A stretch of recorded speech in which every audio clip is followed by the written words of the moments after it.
Hello everyone.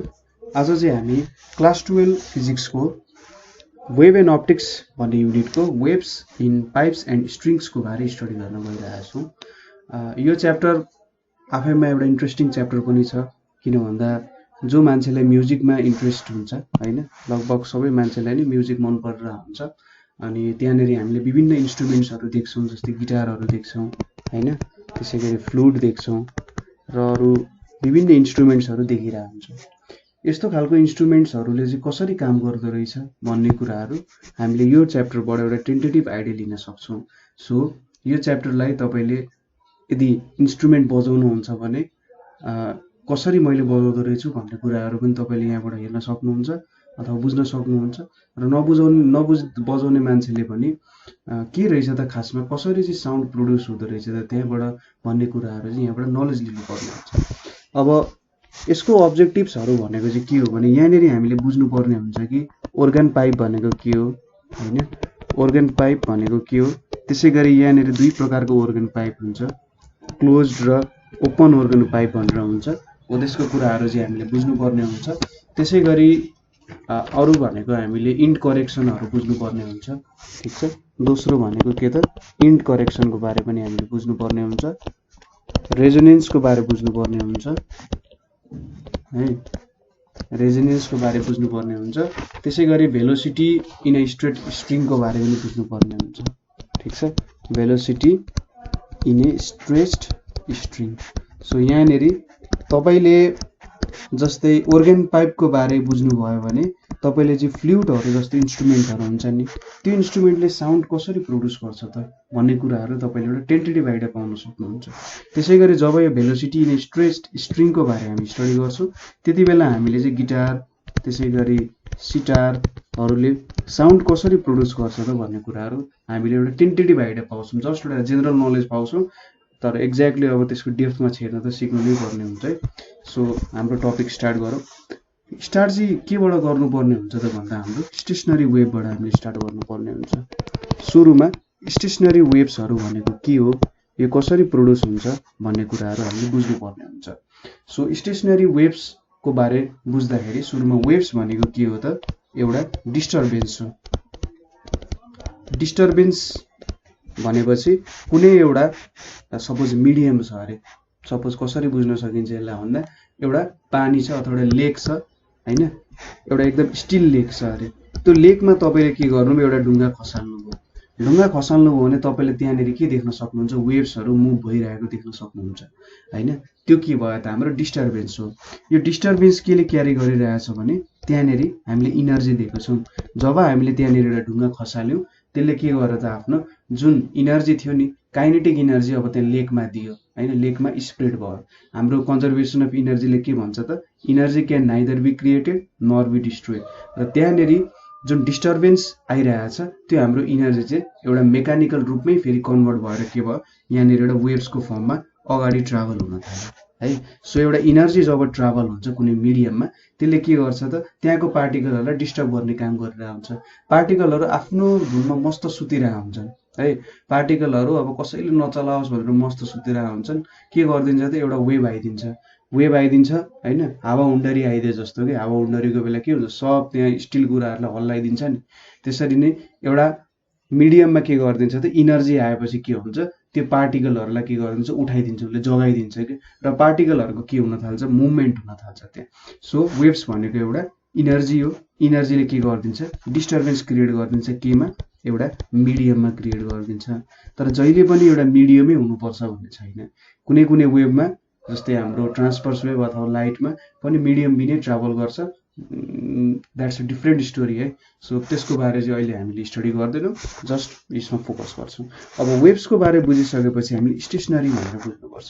Stationery भनेको rest कन्डिसनमा, अरे भर्खरै वेभ्स भन्यो, वेभ्स भनेको के हो त, डिस्टर्बेन्स भनेर भन्यो, र यो चाहिँ अगाडि ट्राभल गरिरहेको हुन्छ भन्यो। र स्टेसनरी भनेको त के हो, रेस्ट। रेस्टमा भएको वेभ्सहरूलाई स्टेसनरी वेभ्स कसरी हुन सक्ला भन्दाखेरि स्टेसनरी भनेर एउटा टर्म दिन खोज्यो उसले। जस्तै के बुझ्न सकिन्छ भने जस्तै मैले एउटा तार लिएँ अरे, यसरी तार लिएँ जुन चाहिँ दुईटा एन्डमा के गरेको छु मैले बाँधेर राखेको छु है, दुईटा एन्डमा बाँधेर राखेँ। अब मैले के गरेँ यो तारको मिडल पोइन्टमा पक्रेँ, मिडल पोइन्टमा पक्रेर यसरी तल तानेँ। जसरी हामीले धनु बाण देख्नु भएको छ नि, बाणले यसरी पछाडि तन्काउँछ नि, हो त्यसरी नै मैले तन्काएर यसलाई छोडिदिएँ भने के गर्छ त यो आफ्नो ठाउँमै भाइब्रेट भइरहेको छ। ठिक छ, के हुन्थ्यो त भने हाम्रो स्टेसनरी वेभ हुन्छ, अर्को भनेको प्रोग्रेसिभ वेभ हुन्छ। प्रोग्रेसिभ वेभ चाहिँ के हुन्छ भने अगाडि ट्राभल गरेको गर्छ है, के हुन्छ वेभ मोसन जुन हुन्छ यो अगाडि ट्राभल गर्छ। तर यहाँनिर के हुन्छ त जुन वेभ बन्छ नि यो चाहिँ यहीँ भित्र मात्रै समाहित हुन्छ। ठिक छ, यसको मतलब यो होइन कि यहाँबाट आउने भाइब्रेसन बाहिर ट्राभल गर्दैन भन्न खोजे होइन, तर जति जुन वेभ बन्छ नि यो चाहिँ यहीँनिर बन्छ र यहीँबाट भाइब्रेसन ट्राभल हुँदै जान्छ। तपाईँले गिटार स्ट्रिङ प्लग गर्नु भएको छ भने ट्याङ्ग प्लग गर्नु भने त्यसले साउन्ड त दिन्छ नि, तर के हुन्छ त बन्ने वेभ जुन छ नि त्यो चाहिँ त्यही गिटारमा मात्रै हुन्छ, त्यो गिटारभन्दा बाहिर जान सक्दैन। किनभने यसलाई त हामीले त यहाँभन्दा बाहिर जान सक्दैनस् भनेर दुईवटा बार लगाइदिइसक्यौँ नि।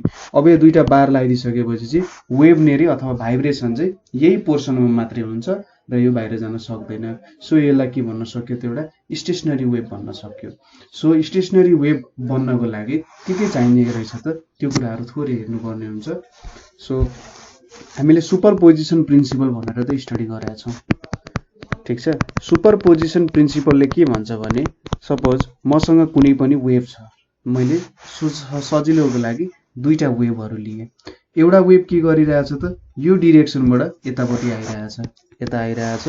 अर्को वेभ के गरिरहेछ त यो डिरेक्सनबाट यतापट्टि आइरहेछ है। अब के भइदियो भने यिनीहरूको बिच बाटोमा जम्का भेट भयो। अब जम्का भेट भएपछि के हुन्छ भने सपोज यिनीहरूको केही पनि सिमिल्यारिटी छैन, एउटा एसियाको हो अर्को मान्छे भनेको अफ्रिकाको हो होइन, त्यस्तो खालको छ अरे। जस उनीहरूको त अब सबै कुरा कल्चरदेखि लिएर ट्रेडिसनदेखि लिएर सबै कुरा भिन्न भयो जस्तै यो दुईटाको पनि के छ त फेज पनि मिल्दैन होइन, भेलोसिटी पनि मिल्दैन, केही पनि म्याच खाँदैन।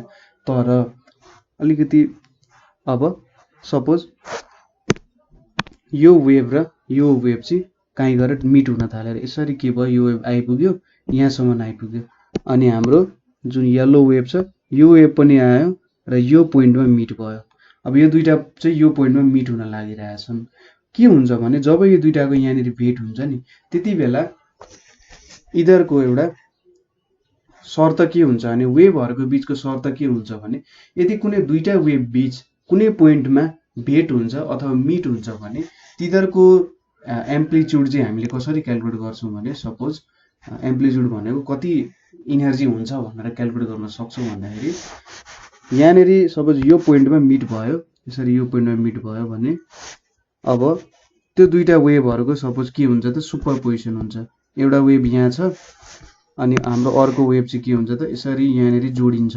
सो एक अर्कासँग जोडिन्छ र यसले यो पोइन्टमा चाहिँ के गर्छ त एउटा नयाँ वेभ नयाँ पोइन्टमा एउटा एम्प्लिट्युड दिन्छ यसले। यो एम्प्लिट्युड भनेको हामीले कसरी भेट्न सक्छौँ भन्दाखेरि हाम्रो वेभको इक्वेसन त के हुन्छ y इज इक्वल्स टु एउटा वेभको equation a sin omega t भयो अरे, अर्कोको y is equals to a sin omega t plus phi अरे। ठिक छ, मैले यति कुरा माने, यसलाई y1 यसलाई y2 यसलाई a1 यसलाई a2 माने। एम्प्लिट्युड बेग्लै छ र जुन डिस्प्लेसमेन्ट हुन्छ एम्प्लिट्युड दिइरहेछ यसले y भनेपछि माथिको डिरेक्सनमा कति गइरहेछ भनेर दिइरहेको हुन्छ नि। अब जुन पोइन्टमा मिट हुन्छ, मिट हुँदाखेरि के हुन्छ यिनीहरूको एम्प्लिट्युड यसरी हामीले डिस्प्लेसमेन्ट चाहिँ जोड्नु पर्ने हुन्छ, अपवर्ड डिस्प्लेसमेन्ट हामीले जोडिन्छ र त्यो पोइन्टमा के हुन्छ त एउटा छुट्टै अब आइदिन्छ, यिनीहरूको समले एउटा छुट्टै त्यो पोइन्टमा एम्प्लिट्युड छुट्टै ल्याइदिन्छ होइन, फेज छुट्टै ल्याइदिन्छ र यिनीहरू चाहिँ अब त्यो पोइन्ट पछि के हुन्छ नि त फेरि आफ्नो बाटो लाग्छ। यो वेभ यतापट्टि गइदिन्छ र हाम्रो अर्को वेभ भनेको यतापट्टि गइदिन्छ। तर जहिले यही कन्डिसन आउँछ भन्ने त छैन, कुनै कुनै बेला के पनि हुन्छ भने सपोज एउटा वेभ यसरी ट्राभल गरिरहेछ अरे होइन, र अर्को वेभ के भइदियो त सेम यस्तै वेभ चाहिँ आइदियो अरे। अब यो दुईटाको जम्का भेट भयो भने के हुन्छ त भने सपोज एउटा वेभ यसरी प्रड्युस भयो, अर्को वेभ मैले प्रड्युस गर्थेँ त्यही पोइन्टबाट भने यिनीहरूको यसरी यिनीहरू खप्टिन्छन् एकअर्कासँग, यिनीहरू जोडिन्छन् किनभने सबै पोइन्ट म्याच भइरहेछ कि यहाँ, ठिक छ, सबै पोइन्ट एउटै फेजमा छन् हैन। र के हुन्छ त अब हेर्नु त, अब यो पोइन्ट र यो पोइन्ट भनेको त म्याक्सिमम पोइन्ट हो नि। सो यिनीहरू चाहिँ के भयो भने हाम्रो लाइक चार्जेस जस्तो भयो, एकअर्कालाई एट्र्याक्ट गर्ने जस्तो भयो, जस्ट एउटा एनालोजी हो। यिनीहरूले चाहिँ के गर्ने भयो त भन्दा यिनीहरू एकअर्कासँग जोडिने भयो, जोडिएर के गर्छन् त यिनीहरूको फेज मिल्यो भने के हुन्छ, एउटा म्याक्सिमम एम्प्लिट्युड निकाल्छ यिनीहरूले। यदि फेज तिनीहरूको मिलेन भने मिनिमम एम्प्लिट्युड अथवा हाम्रो वेभ नै डाइ आउट हुन्छ, लगभग यसरी एउटा वेभ आइदिन्छ, ठिक छ। यदि यिनीहरू ठ्याक्कै अपोजिट भयो, कस्तो भयो भन्दा सपोज यो एउटा वेभ छ, अर्को भनेको चाहिँ ठ्याक्कै यसको अपोजिट वेभ आयो अरे, यसरी वेभ आयो भने त हेर्नु त यो प्लस एमा छ यसको एम्प्लिट्युड, यतापट्टि माइनस एमा छ, हरेक पोइन्टमा त्यही हुन्छ, अलिकति डिफ्रेन्स हुँदै जान्छ तर ठ्याक्कै एकअर्कालाई क्यान्सल आउट गर्दै जान्छ हरेक पोइन्टमा। यसरी क्यान्सल आउट गर्यो भने के हुन्छ त यहाँनिर एउटा एम्प्लिट्युड एकदम थोरै भएको वेभ यहाँनिर हामीले देख्न सक्छौँ। अब के हुन्छ भने स्टेसनरी वेभको लागि चाहिँ दुईटा वेभहरू अपोजिट डिरेक्सनबाट ट्राभल गरिरहेछन्, ट्राभल गरेर सुपर इम्पोज भएर एकअर्कासँग, त्यति बेला सुपर इम्पोज भयो भने के हुन्छ भन्दा सपोज यो यतापट्टिको डिरेक्सनबाट आइरहेछ, अर्को वेभ चाहिँ यो डिरेक्सनबाट आइरहेछ अरे, सपोज यसरी के भयो त भन्दा यसरी अपोजिट डिरेक्सनबाट ऊ आइरहेछ है, उसको त डिरेक्सन अपोजिट छ, यो यता जान खोजिरहेछ, यो यताबाट यता आइरहेछ। सो जब यसरी अपोजिट डिरेक्सनबाट आएको वेभ हैन चाहिँ एकअर्कासँग मिट हुन्छन्, त्यति बेला के हुन्छ, एउटा स्टेसनरी वेभ प्रोड्युस हुन्छ, ठिक छ। यसले के प्रोड्युस गर्छ, एउटा स्टेसनरी वेभ प्रोड्युस गर्छ। सो अब हामीले यो स्टेसनरी वेभलाई चाहिँ कतिको बनाउने हो त, मलाई कतिको एम्प्लिट्युड चाहियो हैन, तपाईँले अलिकति यता सार्नु भने अलिकति डिफ्रेन्स आउला, यो त म्याक्सिमम कन्डिसन हो, तर तपाईँले हैन मलाई म्याक्सिमम होइन अलिकति थोरै चाहिएको छ भनेर सोच्नु पर्यो। तपाईँले गिटार बजाउँदा पनि के सोच्न सक्नुहुन्छ त, मलाई अलिकति लो ट्युन चाहियो भने तपाईँ गिटारको स्ट्रिङमा त अगाडितिर सर्नु हुनसक्छ, अब हैन मलाई अलिकति हाई पिचको टोन चाहियो भने पछाडितिर सर्नुहुन्छ नि, त्यहाँनिर के हुन्छ त साउन्डहरू बिच सुपर इम्पोज हुन्छ। जुन हामी नोट्सहरू भनेर भन्छौँ नि, त्यो नोट्समा के हुन्छ त हामी 3-4वटा स्ट्रिङ एकैचोटि झ्याम बजाइरहेको हुन्छौँ नि, अथवा कोड्सहरू भन्छ नि, जुन कर्ड्सहरू बजाउँदाखेरि के हुन्छ त 3-4वटा स्ट्रिङ एकैचोटि बजाउँछौँ, 4-5वटा, अब कोड कहाँ छ भन्ने कुरा हो, रुट कोड कहाँ हो भन्ने कुरा जस्तो कुराहरू सोच्नुपर्ने हुन्छ। सो त्यति बेला के हुन्छ, तिनीहरू बिच सुपर इम्पोज हुन्छ र सुनिन के हुन्छ त तिनीहरू कानमा आउँछ र एकैचोटि मिक्स भएर एउटा डिफ्रेन्ट त हामी थाहा पाउँछौँ साउन्ड, तर के हुन्छ भने डिफ्रेन्स त हुन्छ, साउन्डहरू बिच केही न केही डिफ्रेन्स हुन्छ त्यहाँनिर हैन, तर एउटा कम्बिनेसन जस्तो आउँछ नि जहिले पनि हैन, एउटा सुदिङ साउन्ड जस्तो आउँछ नि। विभिन्न म्युजिकल इन्स्ट्रुमेन्ट भए पनि के हुन्छ त त्यहाँनिर चाहिँ तिनीहरूले एउटा सुदिङ साउन्ड प्रोड्युस गरिरहेका हुन्छन्। सो साउन्डहरू भिन्नै होला तर तिनीहरू एकैचोटि आएर के भइदिन्छन् त सुपर इम्पोज जस्तो भएर हामीसँग आउँछन्। यसको मतलब कस्तो भन्न खोज्यो भने व्हाइट लाइट हुन्छ नि, हाम्रो सेतो लाइट भनेको चाहिँ 7वटा कलरको मिक्स जस्तो हुन्छ नि, खासमा त्यहाँनिर 7वटा कलर छ, तर हामीले देख्दा के देख्छौँ त भन्दा यी व्हाइट लाइट मात्रै रहेछ है भनेर देखे जस्तो यहाँनिर सबै साउन्डहरू छन्, तर के भयो त एउटा कम्बिनेसन, एउटा कलेक्सनको रूपमा आइरहेछ है। अब स्ट्यान्डिङ वेभहरू चाहिँ कस्तो हुन्छ त भन्दा सपोज यसको लागि चाहिँ हामीले ठिक छ म अलिकति थोरै बुझाइहाल्छु। स्ट्यान्डिङ वेभको लागि यो डिरेक्सन जुन हामीले भन्यौँ नि, यस्तो चाहिँ डिरेक्सन कसरी प्रोड्युस गर्न सकिन्छ होला। सपोज यो एउटा इन्सिडेन्ट वेभ हो, इन्सिडेन्ट वेभ भनेको सपोज मैले यहाँबाट गीत गाउन लागेँ हैन, मैले गीत गाइरहेको छु, भित्तातिर फर्केर के हुन्छ गायो भने मैले एउटा साउन्ड दिन्छु, त्यो वेभ के हुन्छ यसरी भित्तातिर जान्छ हैन, र भित्तामा ठोकेर के हुन्छ रिफ्लेक्ट ब्याक हुन्छ, तर त्यो रिफ्लेक्ट ब्याक हुँदा हुँदै पनि मैले अर्को वेभ पनि पठाइदिइसकेको हुन्छु नि। अब जुन सपोज एउटा वेभ, यो वेभ अगाडि गइरहेछ र अर्को वेभ के भइरहेछ यो डिरेक्सनमा यतापट्टि आइरहेछ, त्यही वेभ है। सो यो दुईटा वेभ बिच एउटा यतापट्टि अगाडिको डिरेक्सनमा गयो, एउटा चाहिँ यतातिर फर्क्यो भने यिनीहरू दुईटा के हुन्छ त सुपर इम्पोज हुन्छन् र यहाँनिर एउटा स्टेसनरी वेभ आउन सक्छ। यो वेभको इनर्जी कति हुनुपर्छ, एम्प्लिट्युड कति हुनुपर्छ भन्ने कुरा हामीले त सोच्नु पर्दैन, किनभने यो फिजिक्सहरू चाहिँ हाम्रो बडीभित्रै हामीलाई थाहा हुन्छ। हामी फिजिक्सको बारे सोचिराख्दैनौँ कि यस्तो हुनुपर्छ है। गाउने मान्छेले कहिले पनि सोच्दैन कि मैले स्टेसनरी वेभ कसरी प्रोड्युस गर्ने भनेर सोच्दैन, उसले त्यो कुरा चाहिँ आफूभित्रै लिएर आइसकेको हुन्छ। फिजिक्स हामी भित्रै छ, हामीले जस्ट त्यसलाई निकाल्न मात्रै बाँकी छ भन्ने जस्तो कुरा हो। अब यिनीहरूलाई के गरिन्छ त, एयरमा ओसिलेसन हुन्छ। यिनीहरूको एयरमा ओसिलेसन भएर कतिको ओसिलेसन चाहियो, लार्ज चाहियो हामीलाई, सस्टेन्ड ओसिलेसनहरू चाहियो भने त्यसरी चाहिँ त्यही अनुसारको हामीले वेभ्सहरू चाहिँ त्यहाँनिर पठाउँछौँ हैन। तपाईँले देख्नु भएको छ होला कुनै सिङ्गरले के गर्छ त, एउटै पिचमा के गरेर हुन्छ, गाउँछ त्यसपछि अलिकति हाई पिच बनाउँछ, फेरि त्यसलाई नि स्वाट्ट तल झारेर गर्छ नि एउटा हो। त्यस्तो खालको कुराहरू चाहिँ एउटा यसको थ्योरी जस्तो भयो कि हाम्रो स्टेसनरी वेभकै कन्सेप्टहरूमा तिनीहरू बेस्ड हुने गर्छ। सो सङ्गीतकारहरूले चाहिँ हामीलाई एउटा वेभ अथवा स्टेसनरी वेभहरूको एक्सपिरियन्स चाहिँ बताउन सक्छन्। सायद तिनीहरूले इक्वेसन चाहिँ लेख्न सक्दैनन् होला स्टेसनरी वेभ भनेको यो हो भनेर हैन, तर के चाहिँ हुन्छ भने मोस्ट अफ हुन्छ नि, सायद स्टेसनरी वेभको बारे स्टडी हुन्छ तर इक्वेसनको फर्ममै स्टडी हुन्छ भन्ने छैन। त्यो चाहिँ अब हामी फिजिक्स पढ्ने स्टुडेन्टको काम हो। सो कसरी प्रड्युस गर्नुहुन्छ त्यो तपाईँमा डिपेन्ड गर्ने रहेछ। अब अर्को हाम्रो सानो टपिक छ organ पाइप। मैले थोरै यहाँ इन्ट्रोडक्सन गरेको हो ताकि यो टपिकहरूसँग तपाईँ फ्यामिलियर हुनुहोस्। organ पाइप भनेर छ। organ पाइप भनेको चाहिँ एउटा हलो उडनको हुन सक्छ।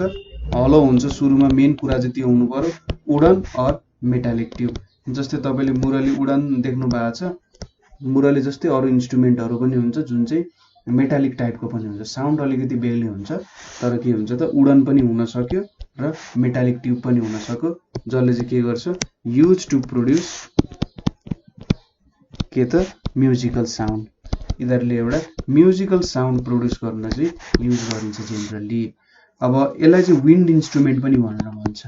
organ पाइपलाई विन्ड इन्स्ट्रुमेन्ट भनेर पनि भन्छ।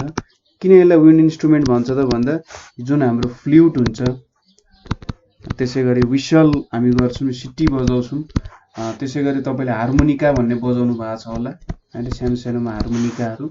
सो यो सबैमा तपाईँले के गर्नुहुन्छ, हावा फुक्नुहुन्छ। हावा फुकेर के गर्नुहुन्छ त त्यहाँबाट ट्युनहरू निकाल्नुहुन्छ है, ठिक छ। फ्लुट, विसल, हार्मोनिका जस्तो इन्स्ट्रुमेन्टहरूमा तपाईँले हावा फुकेर त्यहाँबाट के गर्नुहुन्छ त विभिन्न साउन्डहरू निकाल्नुहुन्छ। त्यसै गरी अर्को भनेको सेक्सोफोन भनेर पनि सुन्नु भएको छ होला, एकदम राम्रो साउन्ड हुन्छ सेक्सोफोनको पनि। सो सुदिङ साउन्डै आइरहेको हुन्छ। सो सेक्सोफोनहरू जस्तो इन्स्ट्रुमेन्टमा पनि के हुन्छ त भन्दा यिनीहरू एक प्रकारको organ पाइप अथवा विन्ड इन्स्ट्रुमेन्टहरू हो। गिटार भनेको एउटा स्ट्रिङ इन्स्ट्रुमेन्ट हो, स्ट्रिङमा हामी के गर्छौँ, प्लग गर्छौँ। सितार भनेको एउटा स्ट्रिङ इन्स्ट्रुमेन्ट हो, हामी के गर्छौँ त्यहाँनिर प्लग गर्छौँ। तर विन्ड इन्स्ट्रुमेन्टमा के गर्छौँ, हामी हावा फुक्छौँ, ठिक छ। सो अब organ पाइपको बारे स्टडी गर्दा यहाँनिर दुईटा organ पाइप हुन्छ। एउटा भनेको क्लोज्ड organ पाइप र अर्को भनेको ओपन organ पाइप हुन्छ। क्लोज्ड organ पाइप र ओपन organ पाइप भनेर हुन्छ। अब ओपन organ पाइपको एक्जाम्पल भनेको चाहिँ फ्लुटहरू, ठिक छ। फ्लुटहरू चाहिँ के हो त ओपन organ पाइप हो। क्लोज्ड organ पाइप भनेको हार्मोनिकाहरू चाहिँ सायद क्लोज्ड organ पाइप होला। सेक्सोफोन पनि, सेक्सोफोन त ओपनै हुन्छ। सेक्सोफोनको त दुई साइडमा एकतिर एयर फुक्ने हुन्छ, अर्कोतिर पनि एन्डिङै हुन्छ। यो हार्मोनिकामा चाहिँ के हुन्छ त एक साइडमा फुक्ने हुन्छ। यस्तो खालको एउटा इन्स्ट्रुमेन्ट देख्नु भएको छ होला नि, यहाँनिर ठ्याक्कै दुलो दुलो दुलो दुलो हुन्छ नि, यसरी दुलोहरू राखेको हुन्छ, तर पछाडिको एन्डमा चाहिँ के हुन्छ, क्लोज्ड हुन्छ। सो एउटा क्लोज्ड organ पाइपको एक्जाम्पल हो है, ठिक छ। सो यदि दुई साइडतिर ओपन छ अरे इन्स्ट्रुमेन्ट, फ्लुटलाई इमेजिन गर्नुहोस्, जहाँबाट तपाईँले हावा दिनुहुन्छ मेन ठाउँ, त्यहाँ र अरू विभिन्न ठाउँमा दुलो हुन्छ। त्यसै गरी अन्तिम एन्डमा पनि के हुन्छ त ओपनै हुन्छ। सो हावा दिने ठाउँ र हावा यदि निक्लिने ठाउँ छ, जुन हावा हामीले दियो नि त्यो निक्लिने अर्कै बाटो छ भने त्यो भनेको के हुन्छ त ओपन organ पाइप हुन्छ। क्लोज्ड organ पाइपमा चाहिँ के हुन्छ, जहाँबाट हावा दियो त्यही ठाउँबाटै निक्लिनु पर्ने छ अथवा कतै भाइब्रेसन भएर निक्लिनु पर्ने छ, त्यसलाई निक्लिनु अर्को बाटो छैन भने त्यो भनेको closed organ pipe. Just imagine गर्नुहोस् हार्मोनिका, हार्मोनिका तपाईँले बजाउँदाखेरि त्यो त कतैतिर दुलो त देख्नु हुँदैन। सो त्यो एउटा क्लोज्ड organ पाइप भयो। अब यहाँ चाहिँ के हुन्छ भन्दाखेरि खासमा म एउटा क्लोज्ड organ पाइपबाट तपाईँलाई थोरै बुझाउन ट्राई गर्छु। सो यसरी मैले एउटा क्लोज्ड organ पाइप बनाएँ। यहाँनिर यतापट्टि साइडमा क्लोज छ, यहाँनिर एउटा हावा फुक्ने ठाउँ भयो र यहाँनिर चाहिँ एउटा यसरी मैले एउटा राखेँ। अनि यो भनेको यसलाई मैले एल ले रिप्रेजेन्ट गर्छु, यो भनेको ए, यतापट्टि ई र यो भनेको यम। यमले के डिनोट गर्छ भने यो एउटा माउथ पिस हो। माउथ पिस भनेको चाहिँ के हो त, यम माउथ पिस। माउथ पिस भनेको जहाँबाट तपाईँले एयर दिनुहुन्छ नि त्यसलाई के भन्छ त, माउथ पिस भन्छ। अब यो एउटा सार्प एज हो, एल भनेको एकदम एउटा सार्प एज एल छ। के हुन्छ भन्दाखेरि तपाईँले माउथ पिसबाट एउटा केही हावा फ्याँक्नुहुन्छ, हावा मात्र त फो त गर्नु हुँदैन नि, तपाईँले त्यहाँ एउटा के गर्नुहुन्छ भने साउन्ड पनि भाइब्रेसन पनि सँगसँगै त्यहाँभित्र मिक्स गरेर तपाईँले एउटा प्याकेज बनाएर के गर्नुहुन्छ, पठाइदिनुहुन्छ। प्याकेज बनाएर पठाइदिइसकेपछि के हुन्छ भने यहाँबाट जान्छ यसरी हावा हाम्रो गइरहेछ हैन, यहाँनिर चाहिँ भाइब्रेसन हाम्रो कुनै एउटा वेभ पनि छ, वेभ पनि सँगसँगै ट्राभल गरिरहेछ। अब ठोकेर के हुन्छ त भने अब यहाँबाट ठोकिन्छ र के हुन्छ यताबाट ट्राभल गर्दा गर्दै यसलाई ठोकेर के हुन्छ यहाँबाट ट्राभल गर्छ। यो यल भनेको जुन ओपनिङ दिएको छ नि, तपाईँले मुरलीहरूमा देख्नु भएको छ, त्यहाँनिर विभिन्न ठाउँमा छुट्टा ठाउँमा के हुन्छ त्यहाँनिर दुलोहरू हुन्छ नि, हो त्यो दुलोलाई डिनोट गर्न खोज्यो। सपोज मैले यो दुलोलाई बन्द गरिदिएँ अरे, एउटा औँलाले यसरी बन्द गरिदिएँ अरे अहिलेको लागि है। अब के हुन्छ भने यहाँबाट ट्राभल हुन्छ र यतापट्टि ठोकिन्छ। तपाईँले साउन्ड त दिइराख्नु भएको हुन्छ, एउटा कन्टिन्युस फर्ममा दिइराख्नु भएको हुन्छ नि। सो के हुन्छ भने मेरो वेभ यहाँनिरबाट ट्राभल गर्छ, यसरी ट्राभल गर्छ, यहाँनिर ठोकिन्छ र के हुन्छ फेरि ब्याक आउँछ, यसरी ब्याक आउँछ।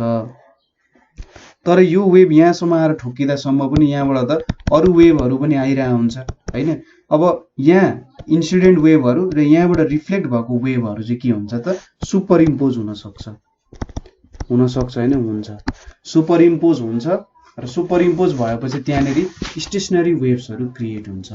ठिक छ, स्टेसनरी वेभ्सहरू क्रिएट हुन्छ र तपाईँले विभिन्न तरिकाले यसलाई चेन्ज गर्न सक्नुहुन्छ, विभिन्न नोट्सहरू तपाईँले प्रड्युस गर्न सक्नुहुन्छ। एकचोटि तपाईँले थोरै मात्र इनर्जी दिनुभयो, अर्कोचोटि धेरै इनर्जी दिनुभयो, कहिलेकाहीँ मिडल लेभलको इनर्जी दिनुभयो, हो त्यसरी तपाईँले के गर्न सक्नुहुन्छ भने मैले कति के दिनुपर्ने कुराहरू त्यो अनुसार तपाईँले चेन्ज गर्न सक्नुहुन्छ। सो के हुने रहेछ त, रिफ्लेक्सनको कारण चाहिँ स्टेसनरी वेभ्सहरू चाहिँ प्रड्युस हुने रहेछ हैन। इन्सिडेन्ट र रिफ्लेक्टेड वेभ्सहरू बिच के हुने रहेछ त, त्यहाँनिर सुपर इम्पोज हुने रहेछ। सुपर इम्पोज भइसकेपछि स्टेसनरी वेभ्सहरू त्यहाँनिर प्रड्युस गरिदिन्छ हैन। त्यहाँनिर के हुन्छ त, स्टेसनरी वेभ्सहरू चाहिँ प्रड्युस हुन्छ, त्यहाँको भाइब्रेसनहरू मात्र निक्लिन्छ तर वेभ्सहरू चाहिँ त्यहीँनिर बस्छ। स्टेसनरी वेभमा हामीले बुझ्नुपर्ने अर्को कुरा भनेको नोड र एन्टिनोड भन्ने कुरा हुन्छ। नोड भनेको जिरो इनर्जी, केही पनि इनर्जी हुँदैन, एन्टिनोड भनेको म्याक्सिमम इनर्जी। ठिक छ, सो हामीले फिगरेटिभली देखाउनु पर्यो नि, एउटा स्ट्रिङ भयो भने यसरी मैले बनाएँ भने यहाँनिर दुईटा वेभहरू सुपर इम्पोज गरायो भने जुन यो पोइन्टहरू छन् यिनीहरू भनेको म्याक्सिमम इनर्जी भएको पोइन्टहरू हुन् मेरो, यिनीहरूलाई के भन्छ त एन्टिनोड भन्छ। र यहाँ जुन स्ट्रिङमै पोइन्टहरू छन् नि त्यो स्ट्रिङमै भएको पोइन्टलाई चाहिँ नोडहरू भन्छ। सो वेभ त यहाँ भन्दा उता ट्राभल त गर्दैन हैन, डिस्टर्बेन्सहरू चाहिँ बाहिर ट्राभल त गर्छ, जुन डिस्टर्बेन्स हामी प्रड्युस गर्छौँ, नभए हामी कसरी इन्स्ट्रुमेन्ट सुन्ने हो हैन। डिस्टर्बेन्सहरू त ट्राभल गर्छ तर जुन वेभ बनिने ठाउँ छ नि अथवा भाइब्रेसन हुने ठाउँ छ त्यो चाहिँ कहिले पनि चेन्ज हुँदैन है। ठिक छ, बुझ्नुभयो होला मैले के भन्न खोजेको हो। सो यो हामीले थोरै इन्ट्रोडक्सन गर्न खोजेको थियौँ वेभ्सहरूको बारे, स्टेसनरी वेभ्सहरूको बारे। तपाईँलाई कतै प्रब्लम भयो अथवा बुझ्नु भएन भने यो टपिक आफैमा एकदमै भास्ट छ। स्टेसनरी वेभ्सको टपिक भनेको आफैमा एकदमै भास्ट छ। मैले चाहिँ आफूले बुझेको कति कहाँ बुझेको छु भन्ने कुराहरू अलिकति सेयर गरेँ तपाईँहरूलाई। सो कतै बुझ्नु भएन अथवा कतै प्रब्लम भयो बुझ्न भने हामीलाई कन्ट्याक्ट गर्नुहोला नेपाल अनलाइन स्कुलमा 9849595895 मा कन्ट्याक्ट गर्नुहोला। तपाईँले केही क्वेसन भयो चाहिँ नेपाल अनलाइन स्कुलको हाम्रो ग्रुप छ नेपाल अनलाइन स्कुल, त्यसमा पनि तपाईँले आफ्नो प्रब्लम्सहरू सेयर गर्न सक्नुहुन्छ। त्यहाँनिर म जस्तै अरू धेरै मेन्टरहरू हुनुहुन्छ जो चाहिँ तपाईँकै प्रब्लम सल्भ गर्न त्यहाँनिर रात दिन खटिराख्नु भएको छ। सो एकचोटि जे होस् भिजिट गर्नु, कस्तो लाग्छ हैन, सबैको प्रिफरेन्स डिफ्रेन्ट हुनसक्छ र हाम्रो मेन्टरहरूको प्रिफरेन्स पनि बेग्लै छ, फ्लेभर बेग्लै छ। सो कोहीसँग सुपर इम्पोज भयो हैन। कोहीसँग कन्स्ट्रक्टिभ इन्टरफेरेन्स भयो, म्याच भयो फ्रिक्वेन्सी भने त जोसँग फ्रिक्वेन्सी म्याच हुन्छ त्यहीसँग त तपाईँको राम्रो बोलचाल हुनसक्छ नि। सो कोहीसँग फ्रिक्वेन्सी म्याच होला, त कोही मेन्टरले तपाईँलाई राम्रो गाइड गरेको मन पर्ला हैन। सो आफ्नो क्वेसन्सहरू सोध्नु, नहिचकिचाउनु सोध्न। सो आजको लागि यति नै। Thank you for watching.